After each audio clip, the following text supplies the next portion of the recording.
Patna high court ने बिहार में जातीय जनगणना पर लगी रोक को हटा लिया है। साथ ही इसके विरोध में दायर सभी याचिकाओं को भी खारिज कर दिया है। यानी अब बिहार में जातीय जनगणना होगी।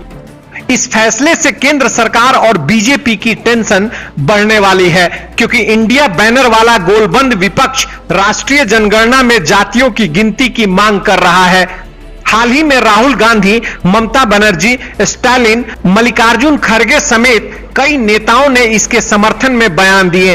राहुल गांधी ने तो नरेंद्र मोदी को 2011 के जातीय जनगणना की रिपोर्ट सार्वजनिक करने की चुनौती दी थी।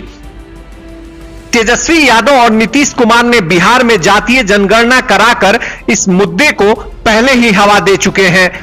जातीय जनगणना के जरिए नीतीश तेजस्वी बिहार में बीजेपी की हिंदुत्व की राजनीति का काट तलाश रही है, तो कांग्रेस से तमाम विपक्षी दलों को भी ओबीसी पॉलिटिक्स में वोट बैंक नजर आ रहा है।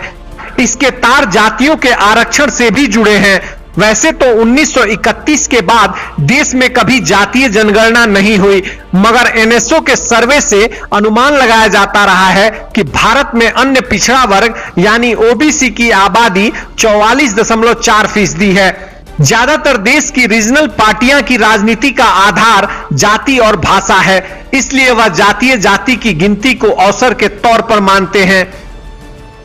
ओबीसी आरक्षण की पैरवी करने वालों का दावा है कि उन्हें आरक्षण के लाभ आबादी के हिसाब से नहीं मिल रहा है। कई दलों का दावा है कि आबादी में हिंदू और गैर हिंदू ओबीसी जातियों का प्रतिशत 52% है, मगर उन्हें सिर्फ 27% आरक्षण मिल रहा है। अभी भारत के हिंदी भाषी प्रदेशों में भारतीय जनता पार्टी का बोलबाला है।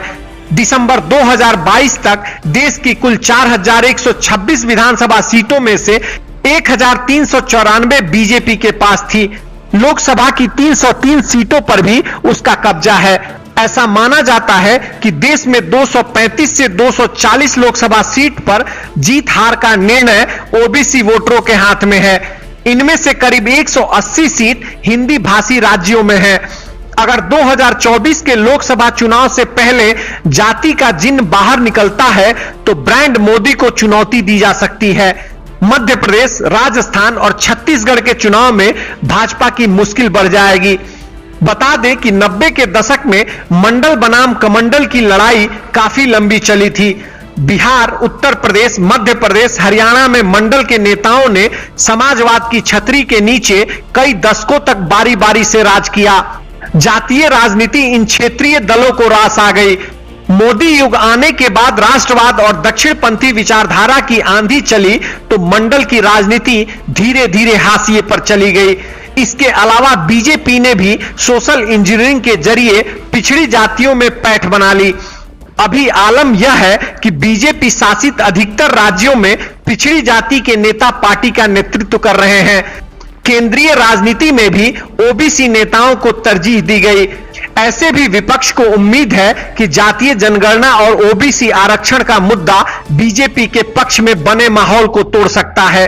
मंडल 2 के जरिए मोदी के राष्ट्रवाद की लहर को तोड़ा जा सकता है।